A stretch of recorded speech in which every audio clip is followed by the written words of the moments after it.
didn't remember where I put the clicker, so.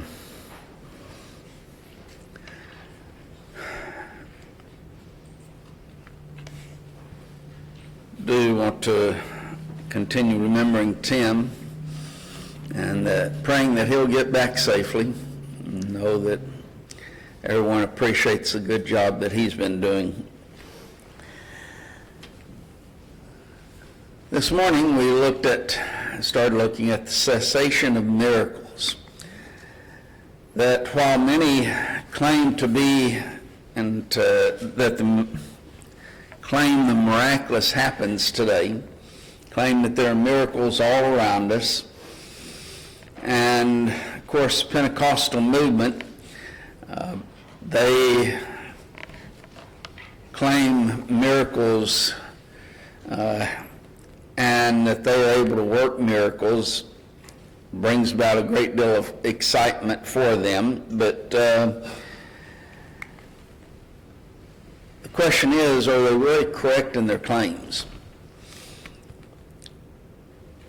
One of the determinations, and we mentioned it this morning, is the actual doing of them. Can they do miracles? If they can, then let's go to the cemetery and let's let them raise someone from the dead. Jesus did it. Peter raised someone from the dead. Others did. So let them go to the cemetery and raise someone. Now, if they can't do it, there's, the question, why?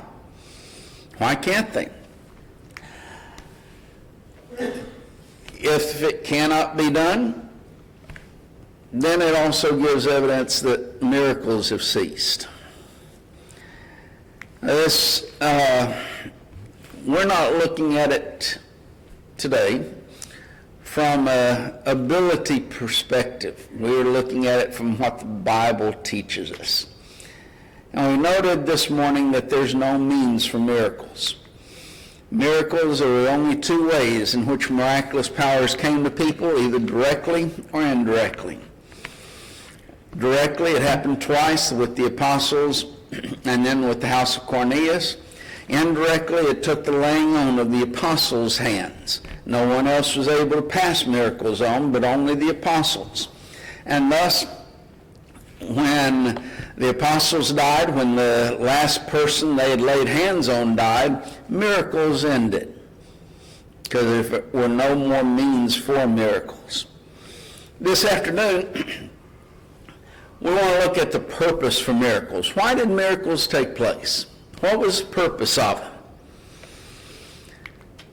The primary purpose for miracles was twofold: revelation and confirmation. When we're talking about revelation, we were talking about the speaking and the writing of the scriptures. And then confirmation was miracles to show that that message was true. First, let's look at the Old Testament evidence of this primary purpose being revelation and confirmation. The first recorded person who was able to perform a miracle was Moses. Moses, you will recall from Exodus starting around chapter 3, God was calling Moses to go to Pharaoh, tell Pharaoh, let my people go, that they may come and worship me.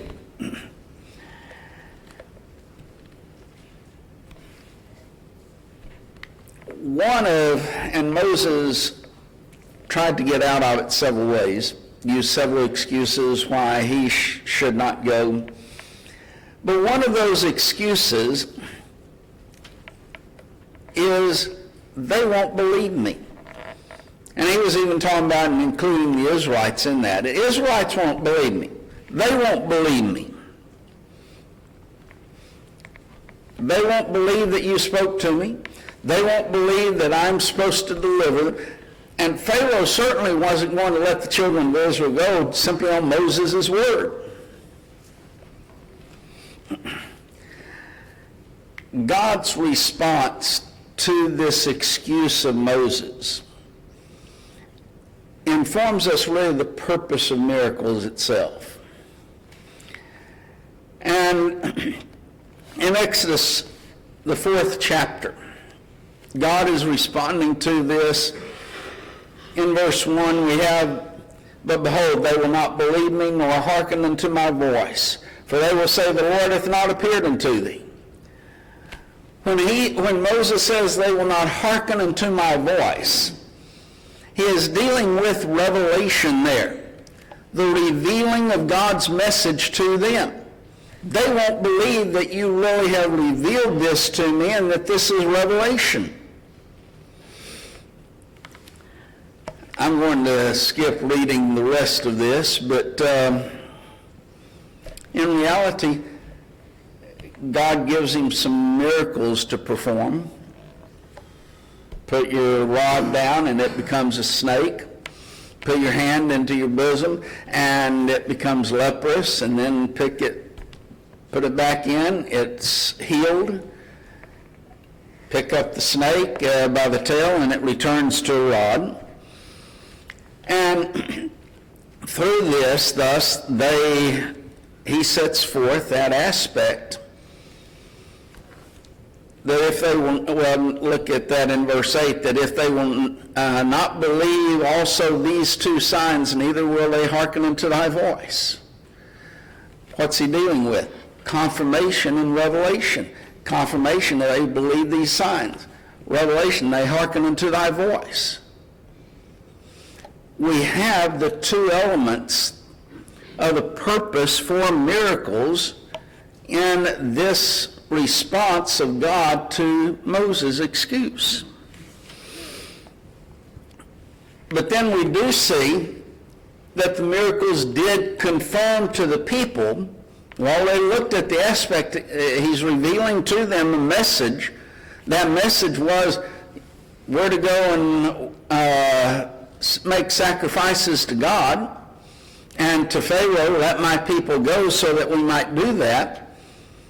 But now that the miracles confirm to the people that Moses was from God. Look at Exodus 4th chapter, in verse 30 and 31. Aaron spake all the words which the Lord had spoken unto Moses. Well, there's your revelation. God had spoken these words to Moses. Aaron, being Moses' spokesman now, Aaron was speaking to this. But that's the revelation that God had given to Moses. And then notice, and did the signs. The signs were to confirm that that message was from God. So you have the combination, and they work together, the revelation and the confirmation of the message, working together. And of course,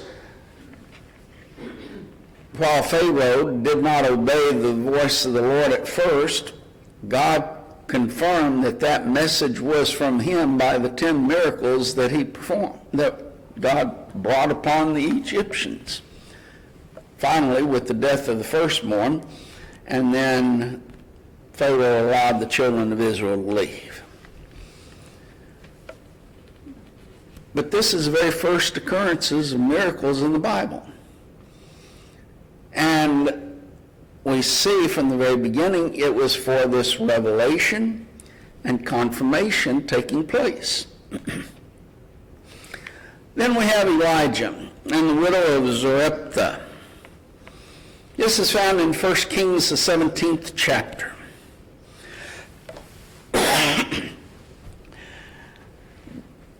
Elijah, through prayer, had brought a famine upon the land. And God sent Elijah to be sustained by this poor widow in Zarephath, 1 Kings 17. When he arrives, he asks for, fix me a morsel of bread and a drink. Well, she's poor. She doesn't have anything. The famine had taken effect on them as well. And she tells him, I only have enough meal for myself and for my son. We're planning on eating that, and then die. Basically, we're going to eat that and we're going to starve to death because there's no more to have. We don't have any more. And here's Elijah says, you make me a cake first. If he didn't know what he was going to do, that would be rather arrogant. All I've got is enough for me to make a meal for myself and my son, and then we're going to starve to death. Well, you go ahead and make me food first. Well, she does what he asks. She complies. And then he gives her a promise, you don't have to worry about the meal. It's not going to run out. You're going to have continual food provided. What a wonderful blessing that he gives unto her. He then resides in the loft of her house. As that time frame, they built extra for someone who was traveling, that they could stay there, and so she was providing him the loft of her house. But then the widow's son dies. And this widow comes to him and basically accuses him of killing her son.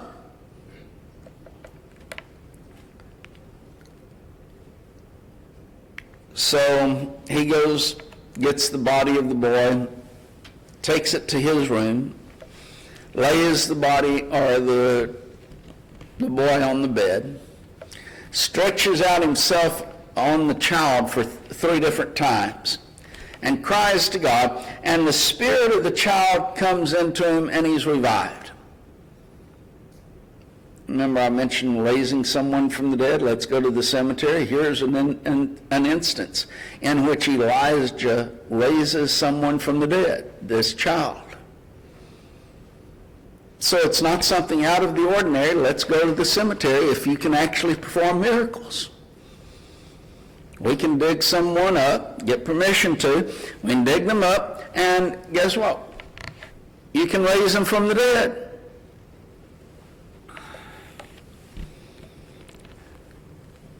But what a wonderful instance this is. The widow now has her son back. But I think what we find is that the miracle confirms Elijah as being from God. Notice what it records in 1 Kings 17 and verse 24. That the woman said to Elijah, now I know that thou art a man from God, or of God, and that the word of the Lord is in thy mouth. Here's the 2 aspects that we've said miracles were for. He performs a miracle in raising her son, and she concludes, I now know you're a man of God. That's confirmation. He has confirmed by the miracle that he's a man of God. But it goes beyond that. And she says that the word of the Lord is in thy mouth. That's revelation. That's what he's going to be speaking. And so she says, because of the miracle that you have performed, I now know that you're a man of God. I now know that the word of the Lord's in your mouth. That you are revealing God's message. Thus, revelation and confirmation were the purpose for miracles. And it was achieved by, in this occasion, Elijah raising the son from the dead.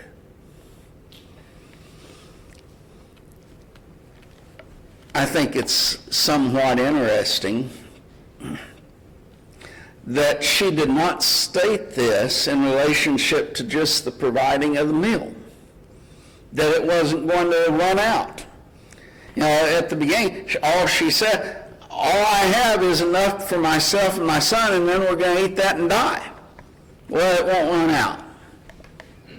That should have been enough. But now then, she comes to know, because of the resurrection of her son, that he is a man of God, and that God's word is in his mouth. New Testament evidence. And it's, when we're looking at these, both aspects are not always stated, but sometimes they are. First, Jesus.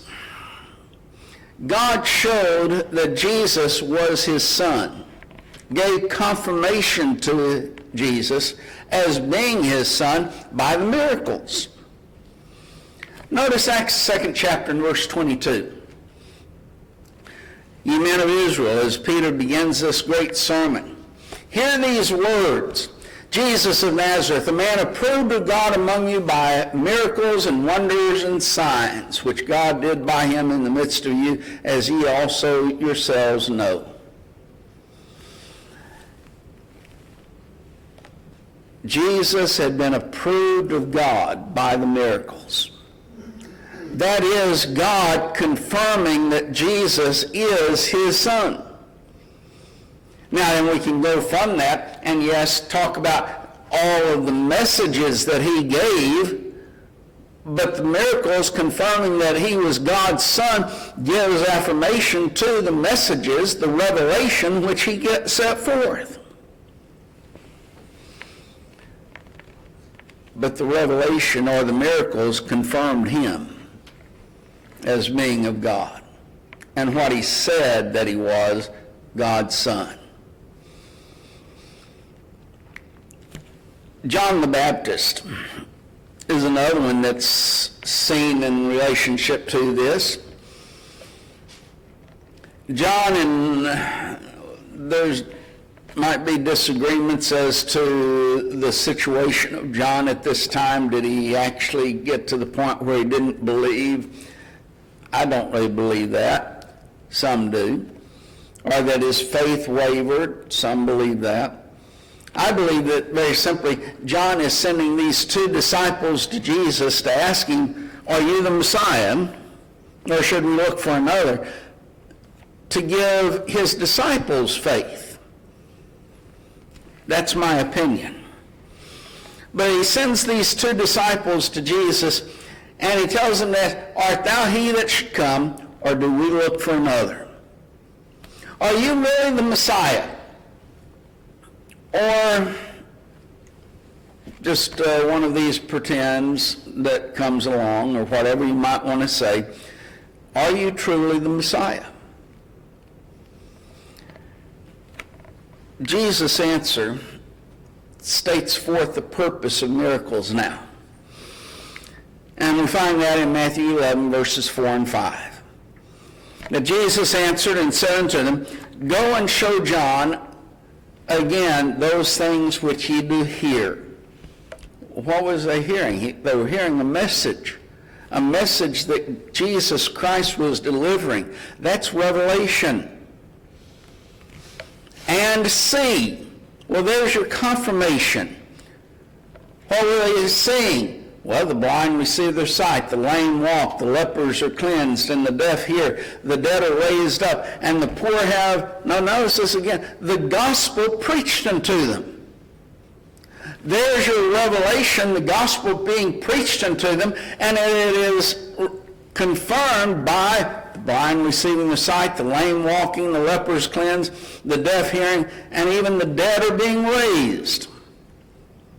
So let's go to the cemetery and let's see if they can do it again. They can't, and they won't. But Jesus' answer to John the Baptist, are you the Messiah, or should we look for someone else? And he says, yes, I am. I have been revealing God's message, and it has been confirmed by the miracles. And thus John would know Jesus is the Messiah by the message, the gospel being preached unto the people, and the miracles, and thus the confirmation of that message and of Jesus. Jesus and the healing of the paralytic. This is found in Mark, the 2nd chapter. You might recall the story that 4 men were trying to bring this man to Jesus to heal him. Paralytic man to Jesus. There was such a crowd, though, around Jesus and around the house where Jesus was that they couldn't get in. The place was filled to the brim and overflowing. So they very simply couldn't get in. Well, at that time, the houses were built with flat roofs, usually even steps leading up to the roof. For them, many times, they would go up to the roof to pray. It was a place of prayer. Thus, these 4 men take this paralytic to the roof, and they remove some of the panels, and they let him down right in front of Jesus. In Mark 2 and verse 5, when Jesus saw their faith, notice the there, it is not his faith. When Jesus saw their faith, it's plural in nature. Who's the plural? It's not simply the man that's a paralytic. It's the men, the 4 men who had brought this paralytic to Jesus. He then says to the sick of the palsy, "Thy son, thy sins be forgiven thee." Well, some of the Jews immediately said, well, he's blaspheming. Only God can forgive sins. Who's this man that thinks he can forgive sins? By the way, why do those who want to argue against baptism always run to the thief on the cross? They never run to this occasion where Jesus says, "Thy sins be forgiven thee," or the other occasion. It's always the thief on the cross.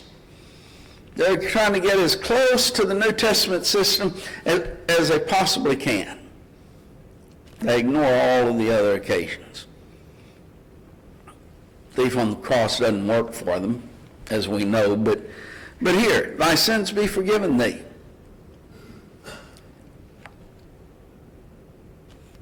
The response, he's blaspheming. So Jesus, to prove that he is God's Son, that he's God manifested in the flesh, and thus he had the power to forgive sins, he heals the man. Mark 2, verses 8 through 12. The implication, the text very strongly intimates, and I'm not going to read that, you can read it on your own, that no miracle would have happened.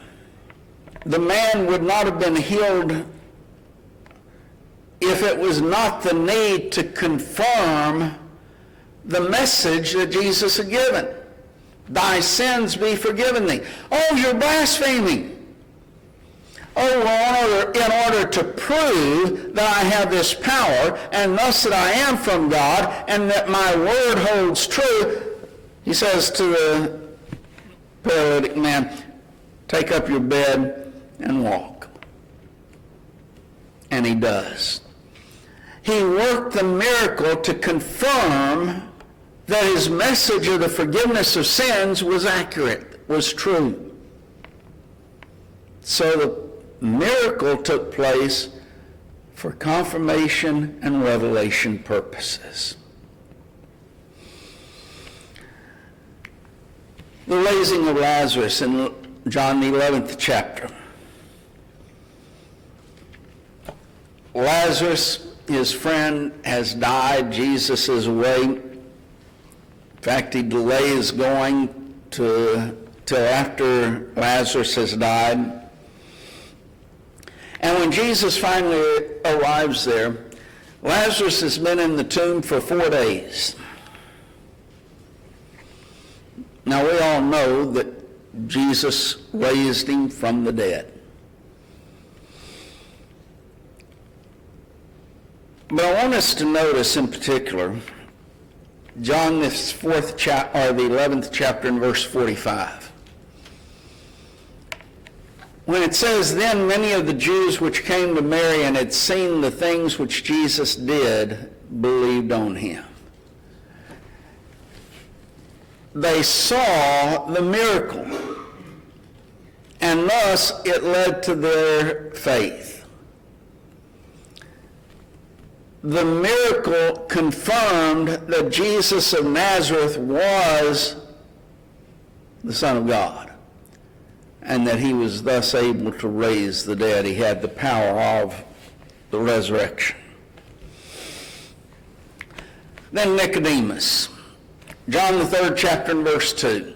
It says that Nicodemus comes to Jesus by night and says unto him, Rabbi, we know that thou art a teacher come from God, for no man can do these miracles that thou doest except God be with him.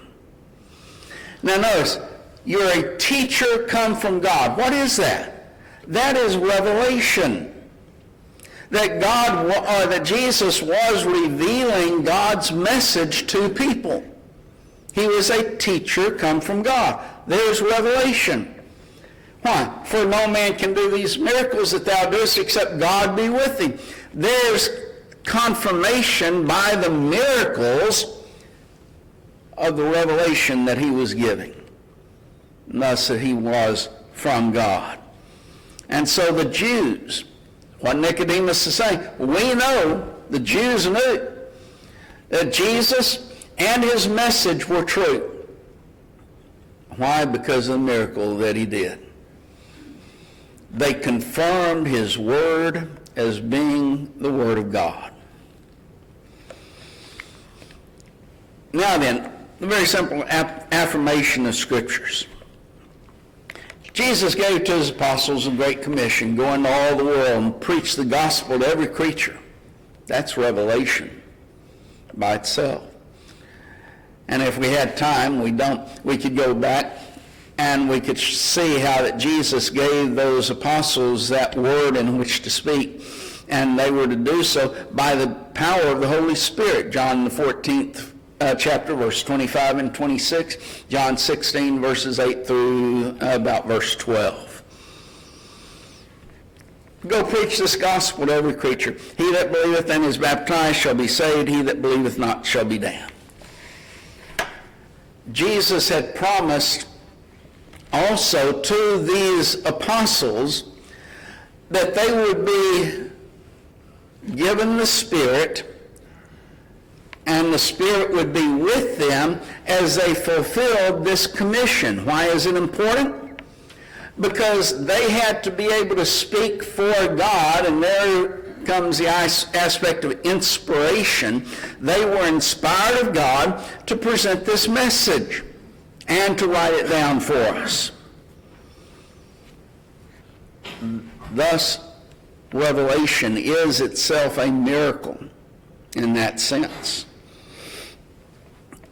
But Jesus had promised the Spirit so that they could fulfill this message or this commission. And he reveals to them then that they would be working miracles by the power of the Spirit. Notice the next two verses, verse 17 and 18 of Mark 16. And these signs shall follow them that believe. In my name they shall cast out devils. They shall speak with new tongues. They shall take up serpents. And if they drink any deadly thing, it shall not hurt them. And they shall lay hands on the sick, and they shall recover. You know, if those who claim miracles don't want to go to the cemetery, let's go to the hospital then. We can close all the hospitals in the land. I challenged an individual who argued for miracles to do that. If you have the power to heal and they're going to be recovered, then why are we having hospitals? We can do away with all of them. He just ridiculed the thought. Wouldn't do it, wouldn't try it. He knew he couldn't do it. But here's the miracles that are going to follow. But then also notice, the apostles fulfilled what Jesus spoke.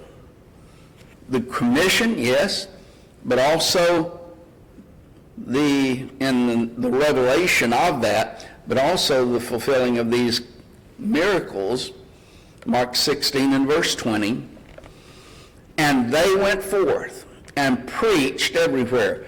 That's the revelation that we've been speaking of, preaching the gospel. The Lord working with them and confirming the word with signs following. There's the miracles that gave confirmation to this message that they preached, the gospel. And so the miracles were for the purpose of revealing that revelation of God and confirming that message.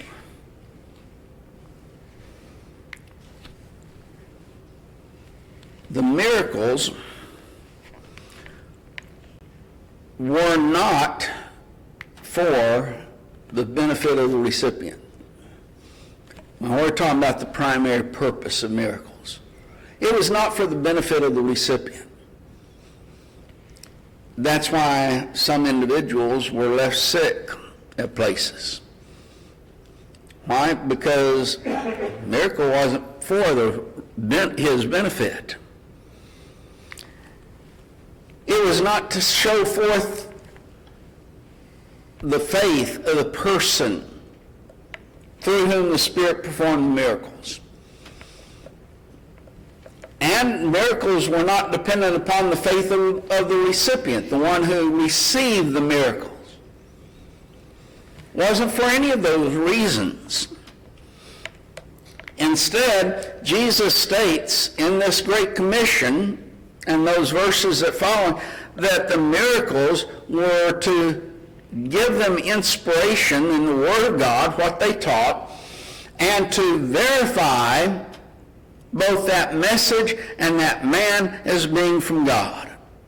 Confirmation. Hebrews 2nd chapter, verses 1 through 4. It states that therefore we ought to give the more earnest heed to the things which we have heard. What is that? That's the revelation that God has set forth. Lest at any time we should let them slip. For if the word spoken by angels was steadfast, and every transgression and disobedience received a just recompense or reward, how shall we escape if we neglect so great salvation? That great salvation is that which the apostles were to reveal in preaching the gospel. That he that believeth and is baptized shall be saved. There's that great salvation, which at the first began to be spoken by the Lord and was confirmed. There's confirmation unto us by them that heard him. God also bearing witness, both with signs and wonders and divers miracles and gifts of the Holy Ghost according to his own will.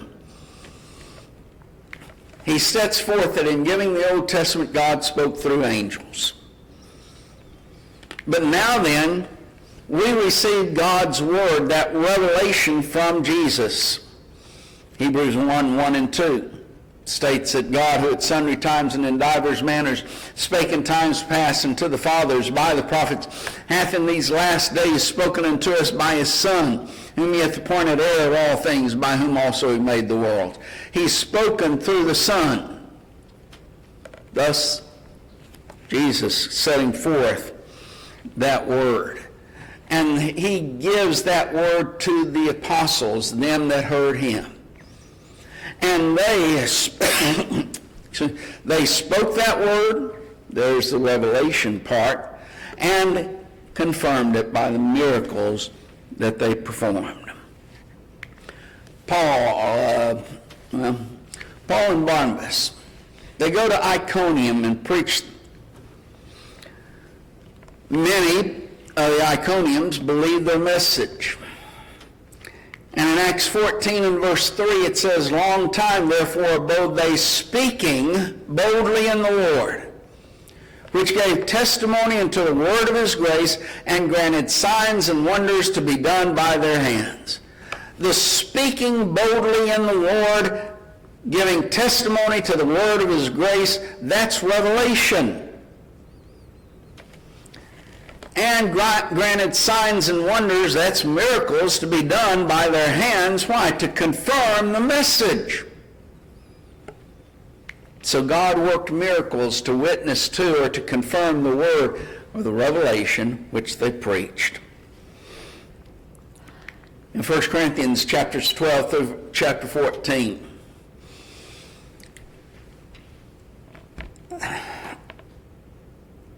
in the church at Corinth, they had problems, and some were exalting themselves. And part of that exaltation they used as they were able to speak in tongues. It sounds familiar today with most of the Pentecostals, because tongue speaking seems to be the end all of everything. But the Corinthians used it, even as many of the Pentecostals do today, as an ego trip for themselves. We're more spiritual than anyone else because we're able to speak in tongues. But notice in 1 Corinthians 14 and verse 22, wherefore tongues are for a sign, not to them that believe, but to them that believe not. But prophesying serveth not for them that believe not, but for them which believe. The purpose of the miracles of confirming the man and his message and his revelation being from God, and not for self-exaltation, not for self-glorification. Now, while I said that miracles were not, the purpose of them were not to benefit the recipient, oftentimes it did benefit the recipient. But that's not their purpose. They, at that time, did not have the Bible in written form. And so when they went preaching through the world during the first century, they had to have that revelation, that being revealed from God, so that they could accurately proclaim that message of salvation. And the miracles were the credentials, the evidence that that message was from God. So the miracles, yes, the revelation is a miracle, but the confirmation, it confirmed the person and his message being from God. Now, the scriptures, revelation, has been confirmed. Legally, when a high court confirms a decision of the lower court, it is for all times confirmed. Don't have to go back every year and get it reconfirmed. It's been confirmed. That's the end of it. The Bible and its message was once confirmed, does not need reconfirming. It is forever and eternally confirmed. If there's miracles today, and miracles were for the purpose of revelation and confirmation, then there must be new revelation that's being given from God. But that's not the case. We don't have any new revelation from God. Thus, there is no need for miracles. The miracles that the apostles and prophets did confirm their message. What new message does this individual today who performs a miracle, what new message does he have from God? He doesn't have one, because we have that message. It is the New Testament. And in that New Testament, he has given us all things that pertain to life and godliness, 2 Peter 1 and verse 3. Thus, there's no need, nor as we noted this morning, there's no means for miracles taking place today. We have God's written revelation. It has been confirmed. It does not need reconfirming. and we just simply need to obey it, to do what it says, to accept what God has revealed and confirmed during the first century. And it has confirmed, it has set forth, as we read, Mark 16:16, he that believeth and is baptized shall be saved.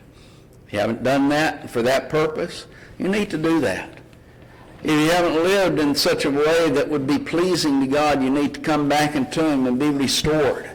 Once again, to live the type of life that he would have us to live, and thus be pleasing to God so that we can receive the benefits of that eternal salvation with God in heaven. If you need to come this, why not do so as we stand and sing the invitation song?